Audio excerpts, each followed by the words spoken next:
자본주의 원리에서 가장 중요한 핵심 요소는 개인의 소유권입니다.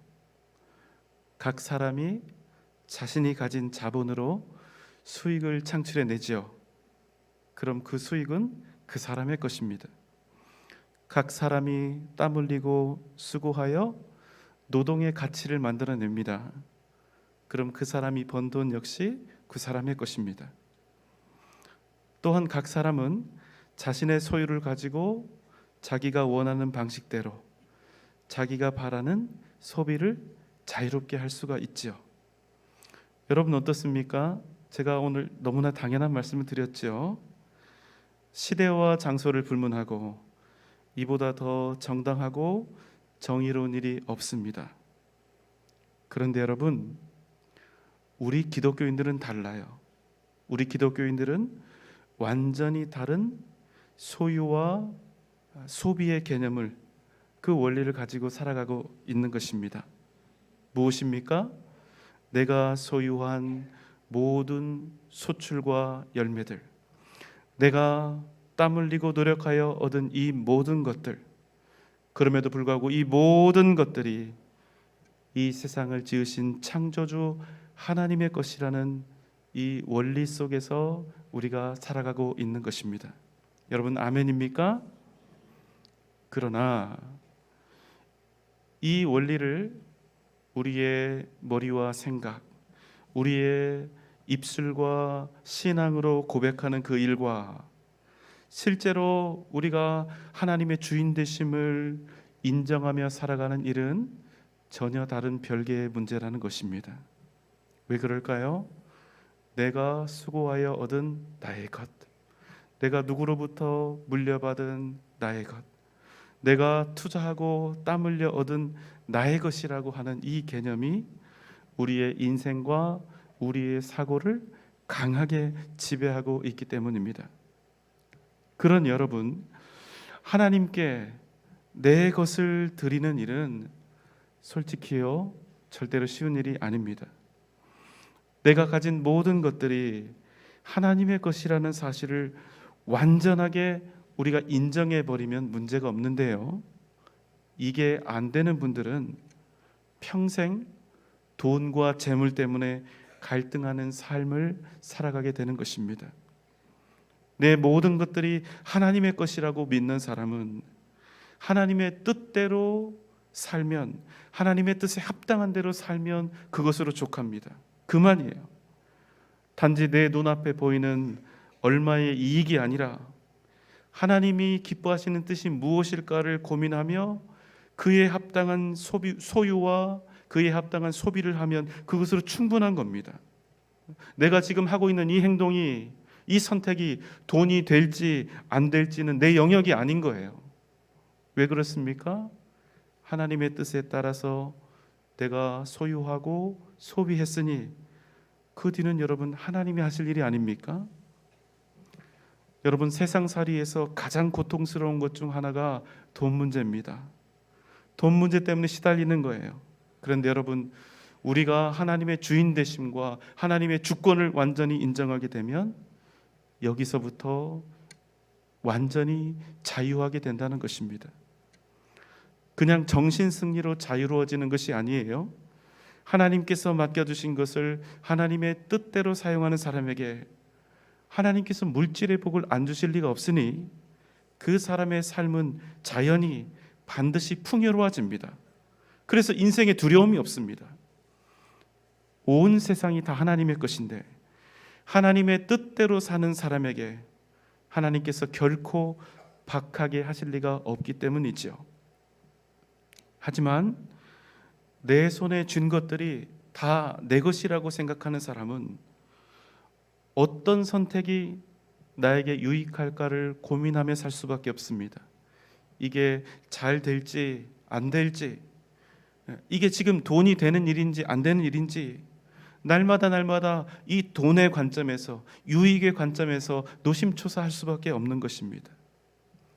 아무리 입으로는 하나님의 영광을 위해서 내가 이 일이 잘 되어야 한다고, 이건 다 하나님 거라고 간절하게 기름칠을 해도 하나님이 모르실 리가 없습니다. 오롯이 자기의 유익을 위한 것이니 스스로도 하나님께 영광 돌리겠다는 이 고백이 잘 먹히리라는 확신이 없습니다. 주님을 부리고는 있지만 결국 자신이 책임을 져야 합니다. 절대로 물질 앞에서 평안한 삶을 살아갈 수가 없습니다. 항상 돈 때문에 갈등하고 고통스러운 경제 활동을 감당해야 하는 것이지요. 사랑하는 여러분, 여러분은 지금 어떤 경제관념으로 살아가고 있습니까? 오늘 우리가 함께 나눌 말씀은 하나님의 것에 관한 이야기입니다. 지금 이스라엘이요, 가장 높은 기세, 사기 충천에 있습니다. 이유가 있어요. 바로 직전에 난공불락의 요새인 큰 성 여리고를 무너뜨렸기 때문입니다. 그들을 정복했기 때문이에요. 여호수아 6장 3절로 5절입니다. 너희 모든 군사는 그 성을 둘러 성 주위를 매일 한 번씩 돌되 엿새 동안을 그리하라. 일곱째 날에는 그 성을 7번 돌며 그 제사장들은 나팔을 불 것이며 백성은 다 큰 소리로 외쳐 부를 것이라. 그리하면 그 성벽이 무너져 내리리니 백성은 각기 앞으로 올라갈지니라. 이스라엘은 아무것도 하지 않았습니다. 그저 하나님의 말씀대로 그 성을 빙빙 돌기만 했을 뿐입니다. 그런데 여러분, 어떤 일이 일어났습니까?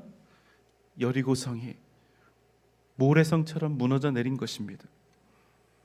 가나안 전쟁에 대해 극심한 두려움과 압박 속에 있던 이스라엘은 이 때를 전환점으로 혹이 가득한 사람들이 되었죠. 하지만 얼마 지나지 않아서 아이성 전투에서 큰 패배를 맛보게 됩니다. 여호수아 7장 4절 5절입니다. 백성 중 3,000명쯤 그리로 올라갔다가 아이 사람 앞에서 도망하니 아이 사람이 그들을 36명쯤 쳐 죽이고 성문 앞에서부터 스바림까지 쫓아가 내려가는 비탈에서 쳤으므로 백성의 마음이 녹아 물같이 된지라. 여리고를 무너뜨린 이스라엘은 큰 용기를 얻어 아이성을 향해 진격해 들어갔습니다. 아이성을 아주 쉽게 정복할 수 있으리라 자신감을 가졌습니다. 왜 그렇습니까? 아이성은요, 자신들이 직전에 무너뜨렸던 여리고성과는 비교도 할 수 없을 만큼 작고 보잘것이 없는 성읍이었기 때문입니다. 하지만 결과는 어떻게 되었습니까? 3,000명이나 되는 군사를 이끌고 아이성을 향해 나아갔으나 오히려 아이 사람들에게 패하여 도망을 치게 된 것입니다. 백성들의 마음이 어떻게 되었을까요? 그 마음이 녹아서 물같이 되어버렸습니다. 이 사건 앞에서 여호수아는 자신의 옷을 찢으며 이스라엘 장로들과 함께 하나님의 궤 앞에 엎드려 탄식합니다. 7절로 9절의 말씀입니다.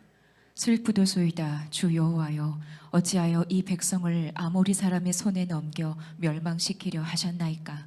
주여, 이스라엘이 그의 원수들 앞에서 돌아섰으니 가나안 사람과 이 땅의 모든 사람들이 듣고 우리를 둘러싸고 우리 이름을 세상에서 끊으리이다. 주님, 우리가 작은 이 아이성에게도 패배한 것을 이제 이방 나라들이 다 알게 되었으니 그들이 우리를 포위하고 우리를 세상에서 끊어내고야 말 것입니다. 이에 하나님께서 말씀하셨습니다. 너는 어찌하여 이렇게 엎드려 있느냐. 11절로 12절입니다. 이스라엘이 범죄하여 내가 그들에게 명령한 나의 언약을 어겼으며 또한 그들이 온전히 바친 물건을 가져가고 도둑질하며 속이고 그것을 그들의 물건들 가운데에 두었느니라. 그러므로 이스라엘 자손들이 그들의 원수 앞에 능히 맞서지 못하고 그 앞에서 돌아섰나니 이는 그들도 온전히 바친 것이 됨이라. 그 온전히 바친 물건을 너희 중에서 멸하지 아니하면 내가 다시는 너희와 함께 있지 아니하리라. 무슨 말씀입니까? 이스라엘이 범죄했다는 것입니다. 어떤 범죄입니까? 하나님과의 언약을 어겨 하나님께 온전히 바쳐진 물건을 도둑질했다는 거예요. 이러한 이유로 이스라엘 백성들이 원수들 앞에서 패하였다는 것입니다. 그리고 말씀하시지요. 그 온전히 바친 물건을 너희 중에서 멸하지 아니하면 내가 다시는 너희와 함께하지 않으리라. 그리고 여호수아에게 이렇게 명령하셨습니다. 너희 스스로 거룩하게 하고 아침에 지파대로 가까이 나아오라. 15절의 말씀입니다. 온전히 바친 물건을 가진 자로 뽑힌 자를 불사르되 그와 그의 모든 소유를 그리하라. 이는 여호와의 언약을 어기고 이스라엘 가운데에서 망령된 일을 행하였음이라 하셨다 하라. 뽑힌 사람을 어떻게 하라고 하십니까? 뽑힌 자를 불사르고 그와 그의 모든 소유도 마찬가지로 하라. 이렇게 말씀을 하신 거예요. 여러분 어떻습니까? 너무나 두려운 말씀이 아닌가요? 듣기만 해도 너무나 섬뜩하죠.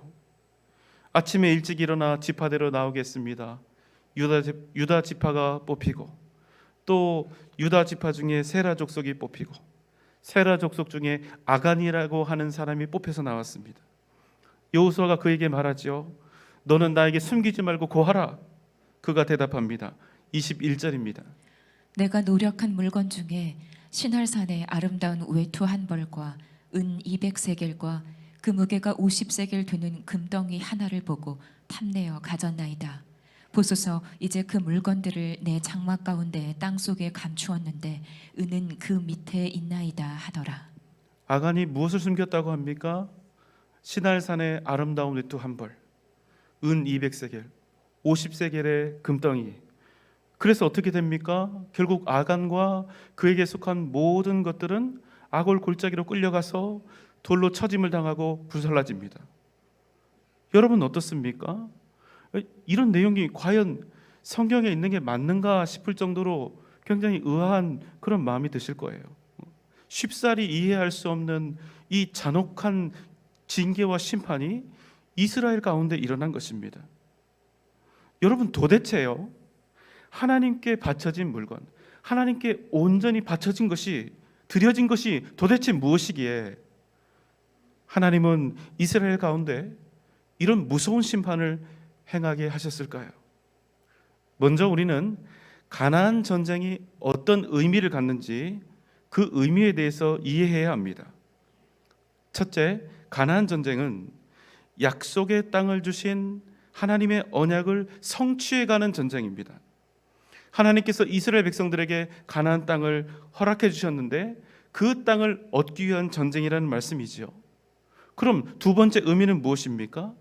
지금부터 드리는 말씀이 핵심이니까요. 여러분 잘 한번 들어보세요. 가나안 전쟁은 단순히 정복 전쟁이 아니라는 것입니다. 무슨 말씀입니까? 이스라엘이 지금 가나안과 전쟁을 치르는 것은 단지 가나안이라고 하는 어떤 땅을 취하기 위함이 아니라는 것입니다. 그럼 무엇입니까? 우상 숭배와 죄악으로 찌든 가나안에 대한 하나님의 심판이라는 거예요. 하나님께서는 그 땅에 죄악이 가득하기까지 기다리고 또 참고 기다리셨습니다. 오랫동안 그들이 돌아올 기회를 주신 거죠. 하지만 그들이 더 이상 돌이킬 수 없을 만큼 그들 가운데 악이 관영하게 되었을 때 하나님은 당신의 백성 이스라엘로 하여금 그들을 심판하게 하신 것입니다.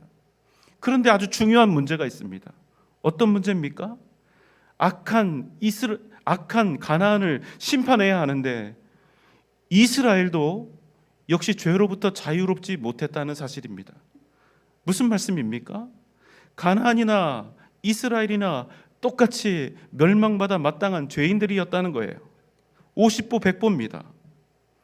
그럼에도 불구하고 이스라엘이 하나님의 백성 되었다는 그 까닭 하나 때문에 가나안을 심판해야 하는 상황이 된 것입니다. 그러니까 죄인들을 심판해야 하는 그런 상황이 된 것입니다. 정도의 차이는 있겠지만 하나님 앞에서 모두가 죄인인데 이런 심판을 이스라엘이 해야 되는 것입니다. 그래서 여러분, 이 전쟁은요 반드시 거룩해야 했습니다. 반드시 성결해야 했습니다. 이 때문에 나온 아주 중요한 용어가 하나 있는데요, 바로 헤렘이라고 하는 용어입니다. 여러분, 헤렘이 무엇일까요?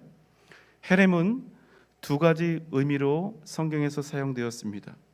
첫 번째는 지극히 거룩하게 구별된 것. 두 번째 의미는 저주를 받은 것. 그래서 없애기 위해서 바쳐진 것. 이런 의미를 가지고 있어요. 오늘은 바로 두 번째 의미입니다.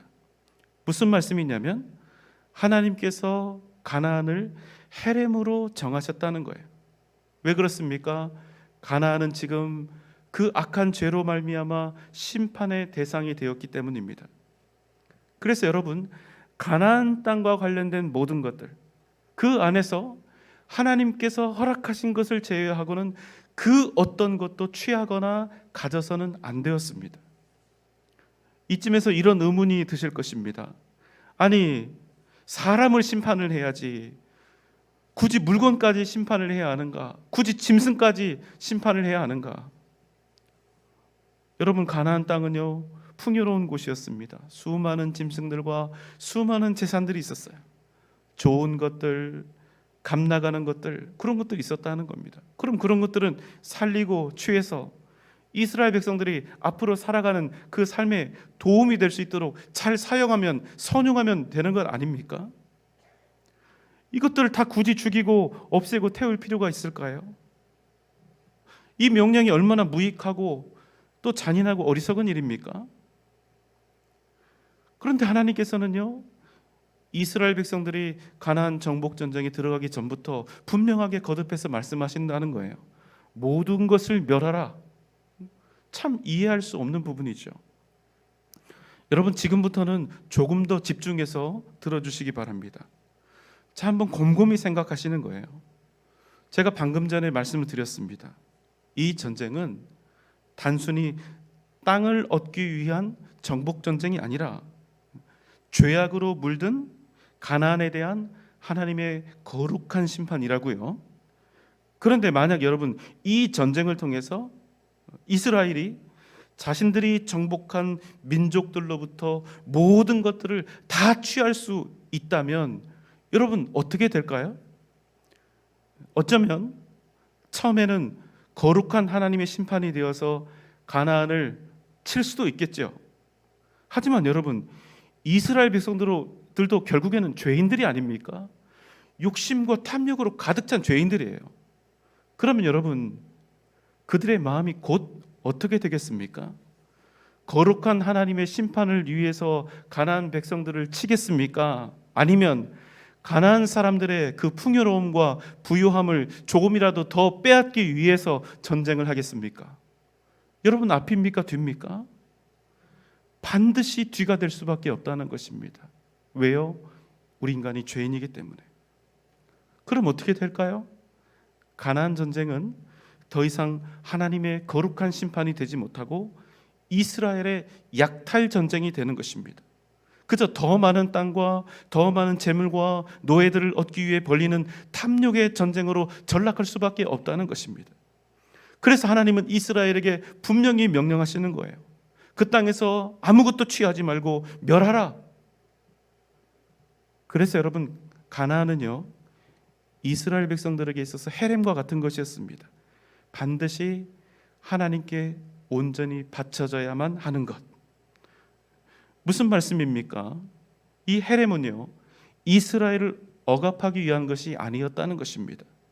목숨 걸고 이긴 전쟁에서 너희들 아무것도 갖지 마라, 아무것도 얻지 못하게 하고 그저 그들로부터 빼앗고 박탈하기 위한 것이 아니라 이스라엘이 이 전쟁 속에서도 거룩함을 유지할 수 있도록 하나님께서 그들에게 베푸신 성결의 도구였다는 것입니다.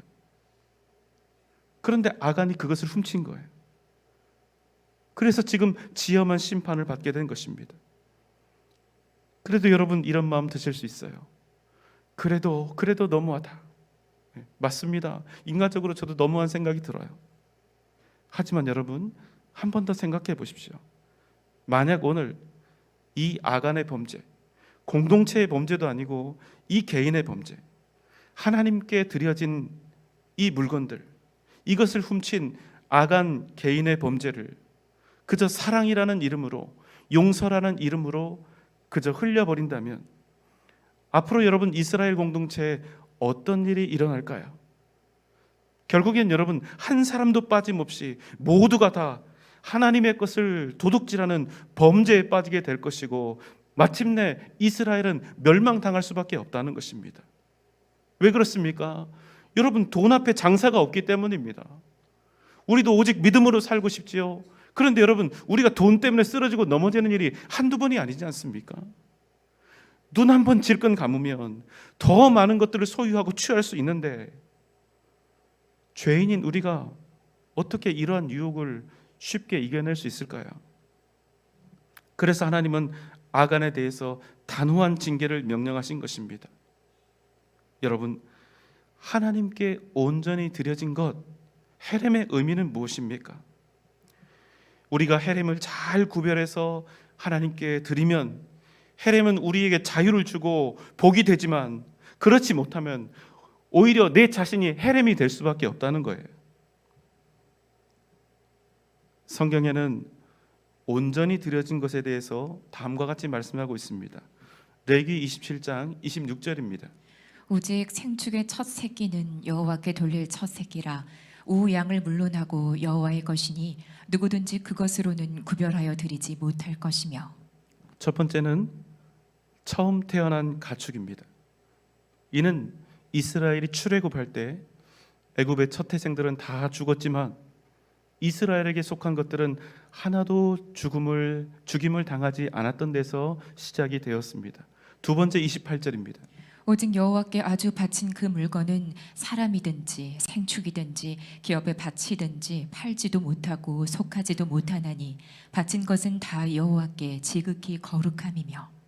하나님께 약속하며 서원으로 바친 것은 무엇이든지 팔지도 못하고 사지도 못하고 소유하지도 못한다 하죠. 왜 그렇습니까? 하나님께 바쳐진 이상 그것은 지극히 거룩한 것이 되었기 때문에. 세 번째 30절입니다. 땅의 10분 일 곧 땅의 곡식이나 나무의 과실이나 그 10분 일은 여호와의 것이니 여호와께 성물이라. 세 번째는 바로 11조입니다. 모든 수확의 10분의 1은 하나님께 이미 구별되어진 헤렘이라는 것입니다. 그래서 그 누구도 11조를 가지고 자신의 것처럼 임의로 해서는 안 되었습니다. 여기서 우리가 한 가지 유념해야 될 것이 있습니다. 우리가 하나님께 11조를 드리는 이유입니다. 우리가 오해하기 쉬운데요, 11조는 우리가 얻은 수확의 10분의 1만이 하나님의 것이다, 이런 의미가 아니라는 사실입니다. 그럼 무엇입니까? 내가 가진 모든 것들이 다 하나님의 것입니다. 내가 그것을 믿음으로 고백하며 10분의 1을 드립니다. 바로 이런 의미인 것입니다. 성경에서 11조를 말씀하시지요. 왜 그렇습니까? 단순히 교회 재정 때문에 그렇습니까? 아니요, 그렇지 않습니다. 그럼 무엇입니까? 이것이 하나님께 드려진 헤렘이기 때문입니다. 여러분 한번 생각해 보십시오. 우리가 다 죄인이 아닙니까? 그런 우리가 이런 생각을 가지고 산다고 생각을 해보세요. 내가 피땀 흘려서 번 것이다, 그러니 이 모든 것들은 다 내 것이다. 우리가 이런 마음으로 산다면 과연 우리가 가진 것으로 죄인인 우리가 죄를 지으며 살겠습니까? 아니면 복을 누리며 살겠습니까? 인정하고 싶지 않지만 죄인인 우리는 결국 복된 삶을 살지 못합니다. 왜요? 가끔 우리가 선행을 하는 것처럼 보여도 결국은 나의 만족을 위한 선행이 될 수밖에 없고 하나님의 뜻을 벗어난 소유와 소비를 할 수밖에 없기 때문입니다. 하지만 여러분, 내가 가진 모든 것들이 다 하나님의 것임을 시인하며 사는 그 인생은 완전히 달라집니다. 여러분, 목사도요 11조 쉽게 드리는 것 아닙니다. 목사니까 당연히 쉽게 드리겠지. 여러분 오해하신 거예요. 목사도 수에 박습니다. 계산 잘합니다. 1년 동안 헌금한 돈, 그것을 하나님께 드리지 않았을 때 내가 무엇을 얼마나 어떻게 더 할 수 있는지 여러분 너무나 잘 알고 있어요. 지금 살아가고 있는 삶보다 얼마나 더 풍요롭게 살 수 있는지 잘 계산할 수 있습니다. 하지만 그럼에도 불구하고 할 수 있는 최선을 다해 하나님께 헌금을 드리는 그 이유는 단 하나입니다. 무엇입니까? 내가 가진 모든 것들이 하나님의 것이라는 사실을 온전히 인정하고 있기 때문입니다. 여러분, 그럼 모든 소유가 하나님의 것이라는 사실을 인정하는 사람들의 삶은 어떠할까요? 내가 가진 모든 것들이 내 것이 아닙니다. 그래서 내 마음대로 쓸 수가 없는 거예요. 그럼 어떻게 사용할까요? 이게 다 하나님의 것이기 때문에 최선을 다해서 하나님의 뜻에 합당하게 사용할 수밖에 없는 것입니다. 그 삶의 첫 번째 고백이 바로 11조입니다. 아주 대놓고 하나님, 내게 있는 이 모든 것들이 제 것이 아니라 하나님의 것입니다, 이렇게 인정하는 것입니다. 그럼 그 인생이 어떻게 될까요? 물질 때문에 죄짓지 않게 됩니다. 돈에서 자유롭게 됩니다. 세상 앞에서 당당하게 됩니다. 그리고 우리가 하나님께 물질의 복을 달라고 기도하지요. 물질의 복 주시기를 담대히 당당히 구할 수 있게 된다는 거예요. 내 손을 믿고 사는 사람이 아니라 하나님의 크신 손을 믿고 사는 사람, 오직 하나님의 은혜를 구하며 사는 사람이 되는 것입니다. 여러분, 아멘입니까? 그래서 여러분, 11조의 문제는요, 절대로 돈의 문제가 아니에요. 11조의 문제는 돈 문제가 아니라 거룩함의 문제요, 믿음의 문제가 되는 것입니다. 그 사람이 어떤 인생을 살까요? 그저 돈만 10분의 1을 구별하는 그런 것으로 끝날까요? 아니요, 그렇지 않습니다.